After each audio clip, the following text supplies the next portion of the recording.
Saya diajari dalam kuliah panjang di akademi sebagai seseorang yang melihat dari berbagai sudut, dan saya mungkin melihat sesuatu dari sisi yang tidak banyak orang lihat, yaitu threat analysis.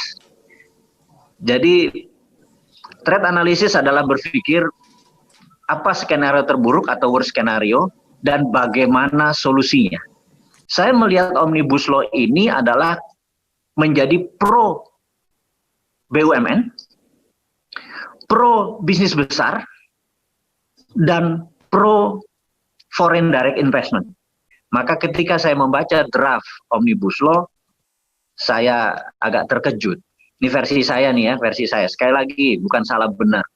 Semuanya ada resiko dan kita lihat resikonya. Yang saya lihat adalah ada lebih dari 230 kata tentang tanah. Kemudian ada lebih dari 250 kata air. Dan lebih dari 350 kata hutan.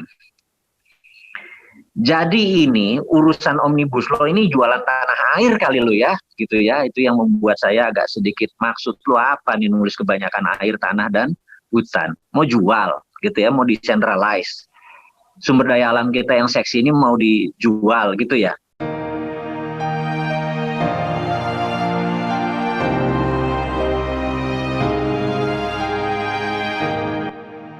Omnibus Law adalah bukan keputusan ekonomi saja, tapi keputusan politik. Jadi saya pikir saya berusaha untuk melihat dari sisi yang ekonomi saja, jangan melebar ke politik.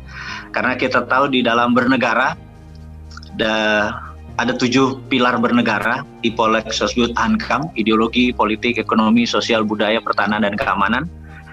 Sayang sekali, 20 tahun terakhir, di Indonesia ini agaknya politik mendominasi kehidupan. Jadi mungkin dalam diskusi harian pun di warung, di tempat nongkrong, tempat ojek segala macam, 70% berbicara tentang politik. Siapa calon bupati, calon wali kota, bahkan Anda di Makassar aja bisa ngomongin wali kota Solo gitu ya. Nggak ada hubungannya. Tapi karena memang politik 20 tahun terakhir memang terlalu mendominasi, terlalu parah bagi saya mau mengingatkan bahwa seharusnya kita sebagai insan putra bangsa harusnya membagi rata benar-benar porsinya politik ya sepertujuh, jatahnya ekonomi ya sepertujuh, jatahnya keamanan juga sepertujuh, dan lain sebagainya. Ini hanya kalimat awal saya karena saya berjanji kepada generasi milenial dan generasi Z ya, generasi boomers yang usianya 23 tahunan ke bawah saat ini, sahabat semua, para mahasiswa-mahasiswi, Anda adalah generasi yang 10, 20 tahun, 30 tahun ke depan, Anda adalah yang make a difference. Anda adalah game changers. Anda adalah perubahan. Dan di tahun 2020 ini terjadi yang namanya decoupling. Decoupling adalah keterputusan dari masa lalu dengan masa depan. Jadi teman-teman semua jangan Anda berharap Anda punya old mind akan bisa survive di 10 tahun mendatang. Jadi yang akan survive di 10 tahun mendatang adalah mereka-mereka yang punya new mind, new mindset. Jadi kalau saya udah kepala 5 ini punya old mind, saya pasti kelewat gitu ya. Decoupling artinya keterputusan masa lalu dengan masa depan. Maksudnya decoupling adalah Anda harus mengingat bahwa kalau Anda punya ilmu lama atau pelajaran lama, ke depan it doesn't work. Nah, hubungannya kembali ke Omnibus Law. Jadi saya mau, setelah prolog sedikit tadi, saya masuk ke Omnibus Law. Omnibus Law adalah undang-undang ekonomi sapu jagat. Niatnya baik, saya dukung, yaitu untuk meningkatkan cipta kerja. Tetapi sekali lagi, boleh dong mendukung tapi ragu ya, harus fair ya. Coba. Karena saya diajari dalam kuliah panjang di akademi sebagai seseorang yang melihat dari berbagai sudut, dan saya mungkin melihat sesuatu dari sisi yang tidak banyak orang lihat, yaitu threat analysis. Jadi threat analysis adalah berpikir apa skenario terburuk atau worst skenario dan bagaimana solusinya. Kalau kita bisa menerima hal yang terburuk dan tahu solusinya, maka semua itu jadi opportunity. Jadi kalau para bucin nih di sini kan banyak ya, pada budak cinta ini kan. Banyak Kalau sekali mungkin Pak. Kalau pasangan Anda terburuk, Anda bisa tahan, nah kawinin aja dia gitu kan. Gitu. Iya Pak. Jadi lihat dulu sisi terburuknya, dan Omnibus Law pun lihat sisi terburuknya. Secara platform ekonomi bernegara, sekali lagi, bukan salah benar. Di dalam platform ekonomi bernegara, mazhabnya saya ini berbeda dengan mazhabnya Omnibus Law.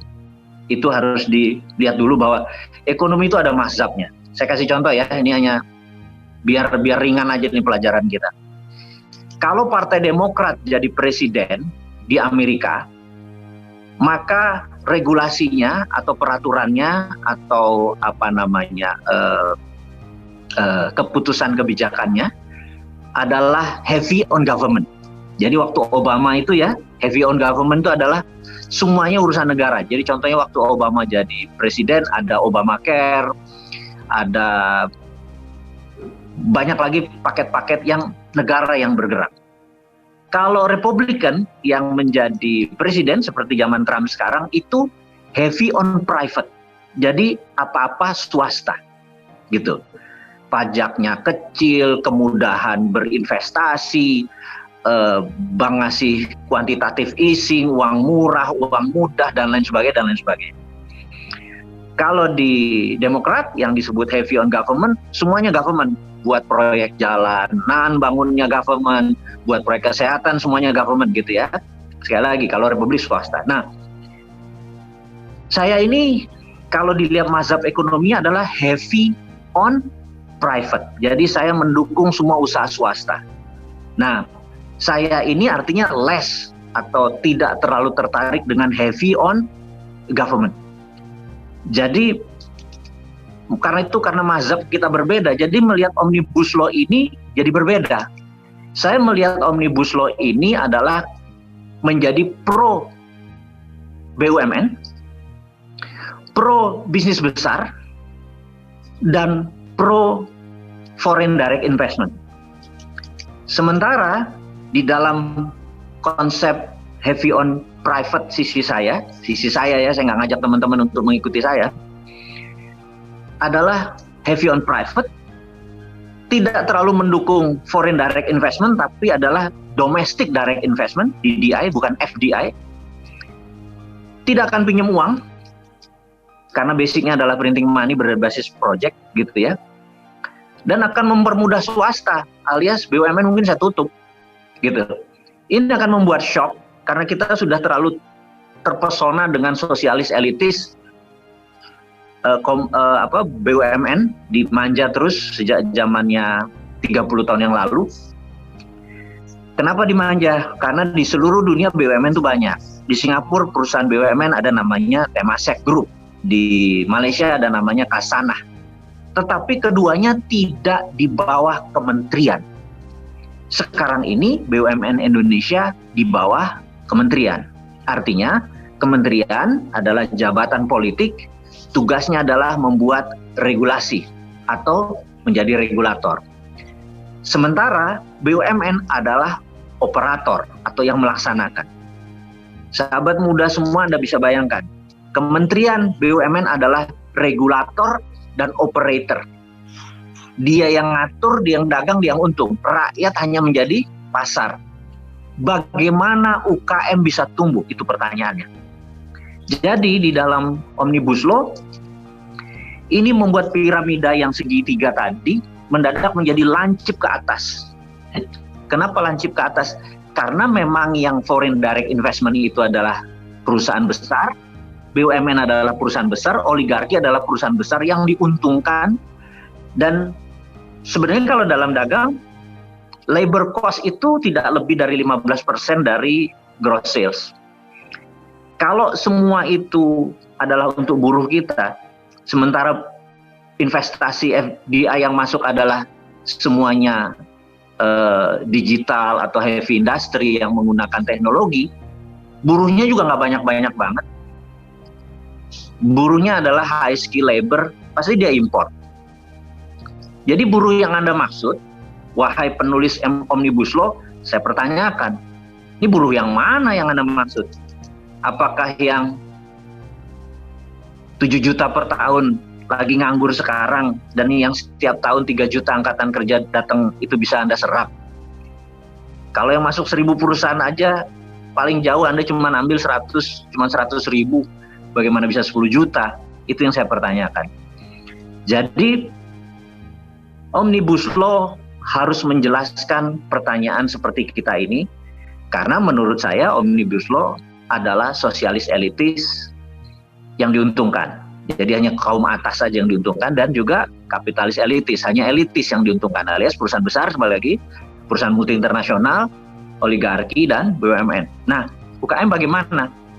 Oh ya, di Omnibus Law UKM cukup ada hal yang positif, yaitu membagi 3 macam resiko. Jadi yang low risk, medium risk, dan high risk. Yang medium risk dan low risk itu tidak perlu izin, tetapi perlu pendaftaran. Ini terobosan, saya akui, saya salut gitu ya. Tetapi masalah UKM, kalau Anda, wahai penulis Omnibus Law, masalah UKM itu bukan perizinan, Bapak. Masalah UKM itu yang paling banyak adalah funding, nomor 1, pembiayaan. Nomor 2 adalah masalah market, pemasaran, gitu. Yang ketiga baru masalah SDM, manajemen, gitu ya, getting things done through other peoples, itu adalah masalah di UKM. Di mana pasal Anda yang akan menolong funding tadi, gitu ya? Gimana pasal yang akan menolong marketing tadi, how to sell? Sementara UKM Indonesia ini mengadopsi atau menyerap 97% angkatan kerja. Kalau Omnibus Law hanya fokus di perusahaan besar, itu hanya 3% saja yang dapat cipta kerja. Jadi ini jangan-jangan kata-kata undang-undang cipta kerja jadi hanya propaganda, gitu ya, jangan gitulah. Ini yang saya mau bilang bahwa oke, kita bantu sekarang. Begini kalau mau bantu. Saya melihat teman-teman semua tolong baca. Anda jangan sebagai anak muda, mahasiswa, pelajar, baca itu fardu ain bagi saya. Bacalah itu isinya Omnibus Law, jangan katanya-katanya. Maka ketika saya membaca draft Omnibus Law, saya agak terkejut. Ini versi saya nih ya, versi saya. Sekali lagi, bukan salah benar. Semuanya ada resiko dan kita lihat resikonya. Yang saya lihat adalah ada lebih dari 230 kata tentang tanah. Kemudian ada lebih dari 250 kata air. Dan lebih dari 350 kata hutan. Jadi ini urusan Omnibus Law ini jualan tanah air kali lo ya, gitu ya. Itu yang membuat saya agak sedikit, maksud lo apa nih nulis kebanyakan air, tanah, dan hutan? Mau jual gitu ya, mau decentralize. Sumber daya alam kita yang seksi ini mau dijual gitu ya. Maksudmu? Aku nanya aja, Anda yang jawab sendiri, wahai penulis Omnibus Law dengan niatanmu.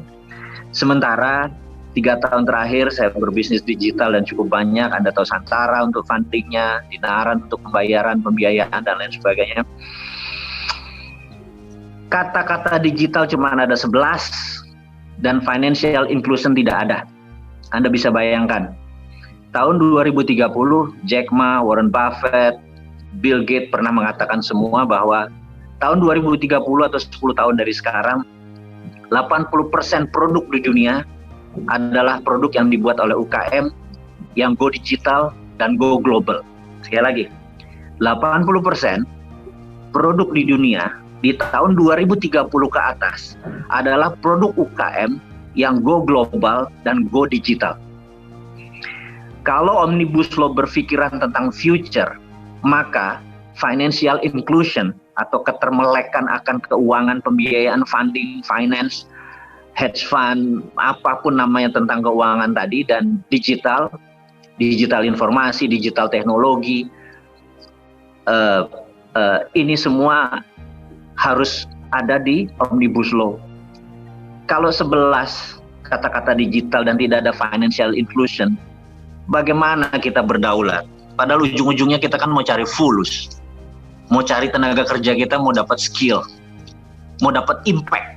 Bukan mau sekedar meninggikan GDP. gitu ya. Nah,